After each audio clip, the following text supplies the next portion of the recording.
បងប្អូនអរគ្នាភ័យជាឆ្ងល់ហើយហេតុអ្វីបានជាអង្គសិទ្ធខានផុសវីដេអូបាទទី1កូនឈឺហើយអ្នកដែលមនុស្សជាមួយខ្ញុំឈឺឥឡូវកូនខ្ញុំយកមកទូក្នុងផ្ទះហើយពេលនេះខ្ញុំទៅ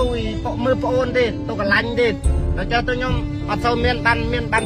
ពេលថតទេបងប្អូននេះអធិស្ឋានសង្ឃឹមថាបងប្អូននៅតែគ្រប់ត្រូលខ្ញុំនៅតែមិនភ្លេចខ្ញុំបាទមែនបងប្អូនអរគ្នាមើលផ្លូវទៅបងប្អូននេះផ្លូវប្រូខ្លាំងមែនទេ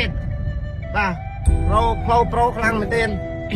ហើយខ្ញុំរឿងថ្ងៃនេះក៏អត់សូវបានទេបងប្អូនមើលតាមមុខទៅបាទស្រែកស្រក់អស់បាទ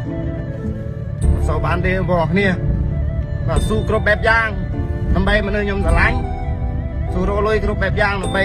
ក្រុមគ្រួសារនិយាយចំទៅនិយាយត្រង់មួយម៉ាត់ថាតារាណាខ្ញុំនៅដើរបាននិយាយកើតនៅមានជើង2ដៃ2ខ្ញុំស៊ូគ្រប់បែបយ៉ាងនេះបងប្អូនអរគ្នាបាទឥឡូវឡានស្នាទិញមកដល់ហើយស្អាតមែនទេបងប្អូនគ្នាអានេះបោះស្នាមុនឥឡូវគាត់ជាបោះខ្ញុំឥឡូវនេះឡានស្នាថ្មីមើលទៅបងប្អូនគ្នា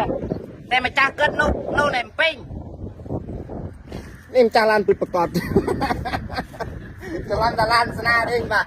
បងដែលគាត់ជាងផ្ទះដែលខ្ញុំតែងប្រម៉ូតអយនេះបាទមិនធម្មតាទេ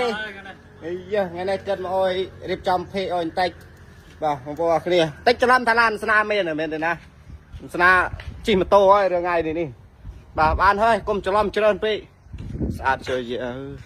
លយលើអុយបាទបងប្អូនអរគ្នាកូនខ្ញុំជាហើយមកផ្ទះវិញហើយបងប្អូនអរគ្នាបាទជូនមកផ្ទះវិញហើយអូនអរគុណទៅដល់អ៊ំពូមីងដែលបារម្ភពីអូនណាដែរយាយត្រកគ្រឿបអុយចោលតែអា